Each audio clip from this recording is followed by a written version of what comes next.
Hello, it's me, Raul. I just wanted to do a talking head video about an opinion piece that actually came out in August 12th, 2019. So it's already a few months old, but it seems to be like recirculating online. I've been seeing a lot of people posting it over the past few days. It's from Jiujitsu Times by Very Clements.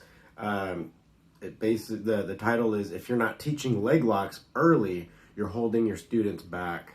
And so this is, it's about jiu-jitsu instructors specifically, or jiu-jitsu schools. But one of the main points is that, and it's right here, right? You can be mad at rival academies for introducing leg locks to their students before they earn their blue belts, but your frustration won't stop your students from getting knee barred and toe holded and heel hooked by competitors who've been drilling leg locks for nearly as long as they've been drilling arm bars and rear naked chokes.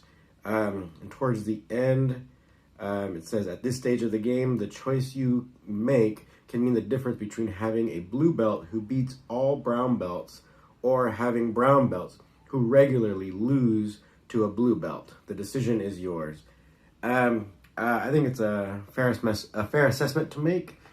Because right now, at least in my experience, a lot of schools, a lot of jiu-jitsu schools in particular, are really sticking, or adhering very vehemently to the IBJJF rule set, which is totally fine. It's a really safe rule set. It really does take the safety of the competitors into consideration a lot, which I think can be beneficial, especially maybe for kids or people who aren't as maybe more of a hobbyist, or who still want to be good and understand a lot of jiu-jitsu principles. Totally fine. I mean, you can do whatever you like, but again, what this opinion piece is showing is that there's kind of a incompleteness to mainstream jiu-jitsu, right? Or at least the dominant rule set, right? But what we're seeing in a lot of these professional grappling competitions is that even say they mentioned blue belt in the article, well, say in the really popular professional fight to win organization, so they are having blue belt matches where leg locks are allowed, which that would not be allowed in IBJJF competition. So what that means is that, say a blue belt coming from a school that doesn't allow lower belts to be practicing these things, they are at the beginning at a disadvantage, right? And something can be said about knowing how to pass guard and trying to take people's backs and stuff, but you'd have to be practicing against someone who's good at leg lock submissions. So if no one's very good in your gym at a lot of leg lock submissions, or even a lot of seated guard to, or butterfly guard to leg locks, right? If they're just sweeping and doing kind of a lot of the non-leg lock butterfly reversals, then that's all great to practice against. But if you're not practicing against someone who's really good at leg locks and trying to pass their guard, or trying to pass their leg lock attempts, or you try to do your own counter leg lock attempts, yeah, you're going to be at a disadvantage. And so with all that being said, then it kind of is reminiscent, or tries to call your attention back to a time when professional wrestling was catch wrestling rules. So pinner submission, all the submissions except for the stranglehold were allowed, and I'm sure no one really did finger locks as well, but virtually all these other things were allowed. So you did have people who were better versed in and not adverse, right, to grabbing an ankle or going for a toe hold. A lot of times the toe hold was for throwing the person over. So if they, if someone was, how people would call it, referee's position or turtle in jiu-jitsu, you can yank a leg out and then use the toe hold grab, push-pull grab, to throw them over onto their back.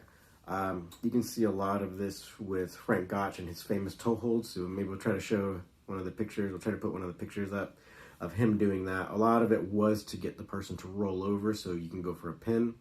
And so then even the notion of pinning, then it can, or at least the training of the pin in catch wrestling, when you're aware of the leg locks, can give you an advantage when you want to pass the guard, right, of a jiu-jitsu person who's good at leg locks.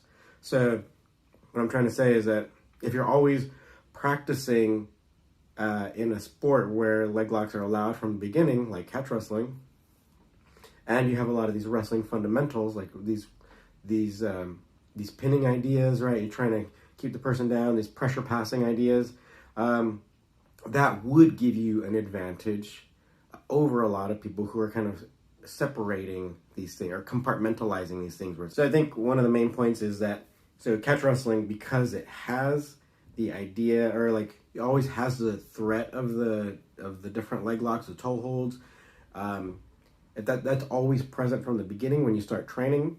And you also have the notion of pinning, so that's going to be a good counter to getting around or like passing the guard of some of these leg lockers. So you can kind of negate a lot of that leg lock game.